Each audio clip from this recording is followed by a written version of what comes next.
many evenings or nights and mornings that John Koech would call me. I don't know why.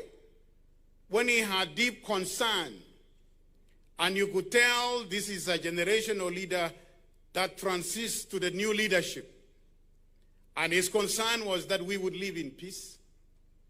His concern was that our community would prosper.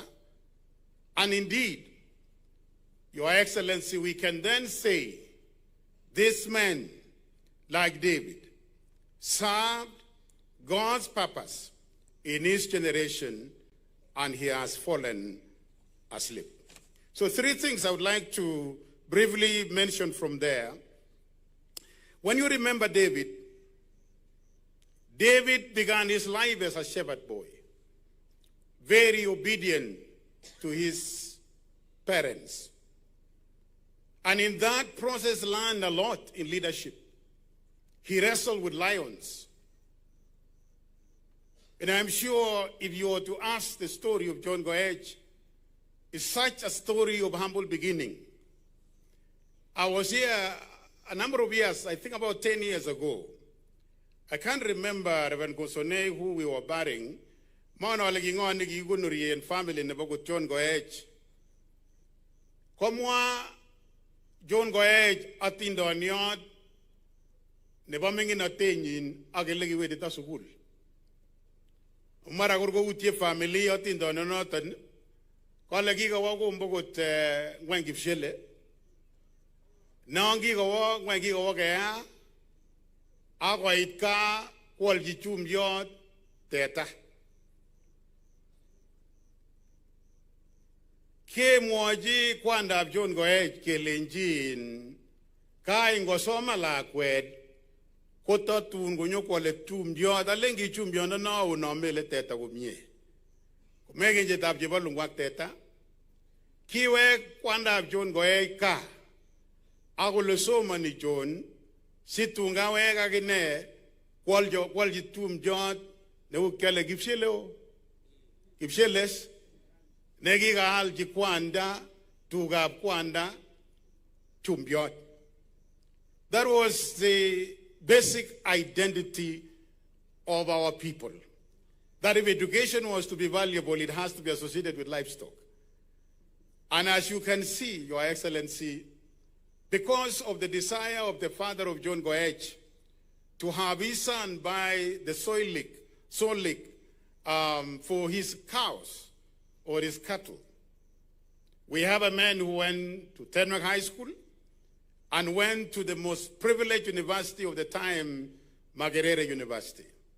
And no wonder his Makerere colleague, the late President Mwai Kibaki, appointed him, because Kibaki was a strong believer in his old Makerere generation. But the man went to Makerere because a father, from that very humble beginning, sent him to school because of his cows. David, we all know in summary, was obedient to his parents. David fought these battles when his brothers were despising him. He's the one who faced the giant Goliath in the battlefield. We all know that David became a great king of the land of Israel. And we all know that one of the greatest, if not the greatest legacy of King David is the book of Psalms, an amazing psalm that gives us, even in moments such as this, words of comfort, words of love, and words of devotion to the household of God. So here, the writer of the book of Acts is giving us a summary of David, that he served God's purpose. And somehow it doesn't say purposes. There's a singularity of purpose. Kitela kwa nambara kuske tena mwagule ingunon atindai amune sio sabe. Kwa siragina chine kibare Rick Warren kitabu ndikimwa The Purpose-Driven Life, and another one called The Purpose-Driven Church. In ngolionda non tai nagando une yale kiba iseje dauti kirwaguti gab Jehovah amwacha amwachi bororienyon ak chi tugul ne gase Oliondan nibo funeral nibo Arap Koech. Ale ingo toretin Jehovah. Ak ingo toretan Jehovah. Asige boisiechin kirwagutikab Jehovah. That God would help you and I, that we would serve the purpose of God. Because it is possible in this life to live a life that has no sense or purpose. I particularly bring a message to the young generation that when we see elders like John Koech retiring and passing on to glory, I give us a challenge, the leadership that is now, and all of us younger generation, that we would also purpose, that we would be a generation that avoid those that destroys the very purpose for which God created us. A man by the name Dr. Miles Monroe, a few weeks after he left this country, had a tragic plane accident in his country of Bahamas. But I was watching him on television here in Kenya, and he said something I've never forgotten. I was still a very young leader at that time. He said, I would rather die empty than die all. Kole kai amme ko mkebe nongi nyitan mwaita negigirongune ko tagai ko mago mi. Kole kai amme ko nengirongi wiske lenji ke moage lego rong tukul tegi miorini. John Koech in his generation gave us his best. He gave us all that he had. Sometimes we may not think it was much. Some of the things now we are able to do with devolution is amazing. But when you remember those children, the humble children who went to school, the children who came to Mama Angeline asking for little 100 shilling or school fees, and they were able to get because of this Musee. Yesterday when we had the service in Karen, I was impressed by some of the professionals in Nairobi that were really touched by the life of this Musee. He served God's purpose in his generation. Miles Monroe said, in addition to what he said that the graveyard is the richest place on the surface of the earth, because there you will see books that were not published, ideas that were not harnessed, songs that were not sung, drama pieces that were never acted, companies that were never started, masterpieces that were never painted. In the cemetery, there is buried the greatest treasure of untapped potential. There is a treasure, I want to say, particularly to young generation. There is a treasure in all of us that must come out to the very best. The man we have come to bury today gave his best and served God's purpose. Don't go to the grave with your treasure within you. Kimugul metaga tugul namitu yon. Ke tindai gi nagigone Jehovah. Nemiten metinyan nemimugul elwe kya kakapwatu tikya. Nemiye une kya. Nengot ke baishe ke ay tuguk chekororon enungwandune. Number 2 is in his generation. That word begins by saying David served God's purpose. But there is another word, Your Excellency, that scripture adds, which I love the most, in his own generation. In even Danyin. His Excellency and I are 6 months apart.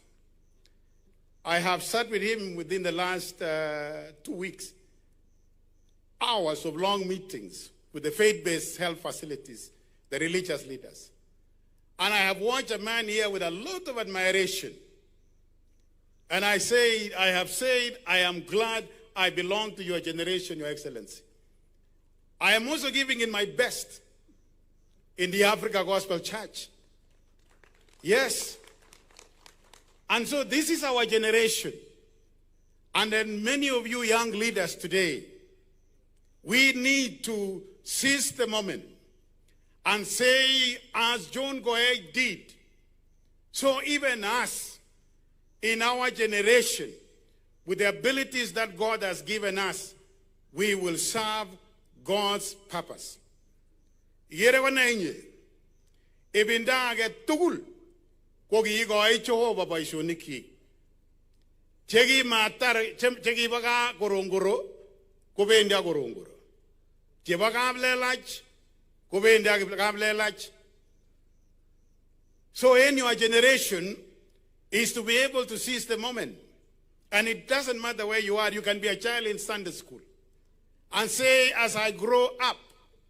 And by the way, when I saw an alumni of my institution, a member of parliament, and you know those days to be a member of parliament was not a mean thing. Leave alone to be a cabinet secretary, just to be a member of parliament.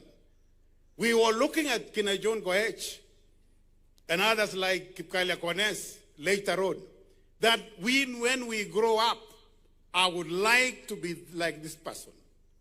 And I think the challenge we have in our generation is that we would be godly. The challenge we have in our generation is that we would be men and women of integrity, so that we would be a generation that many would like to look up to. And would be a generation also that brings up great families, like the family of Mr. Koech. That a man would be very busy, but have time for his children. The word there is that we would serve God's purpose in our generation. So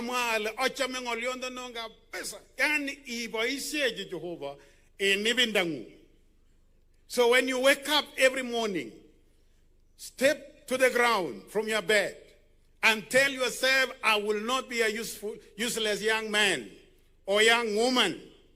I will not be a useless leader. I will not eat what is borrowed or what is stolen. I will eat that which is coming from my hands. I will work hard. Seize the moment. So we are blessed as a generation. Kiiberurotin, Your Excellency, kugi bindana banguni, kitindai cheki kondoene chewotarap Koech.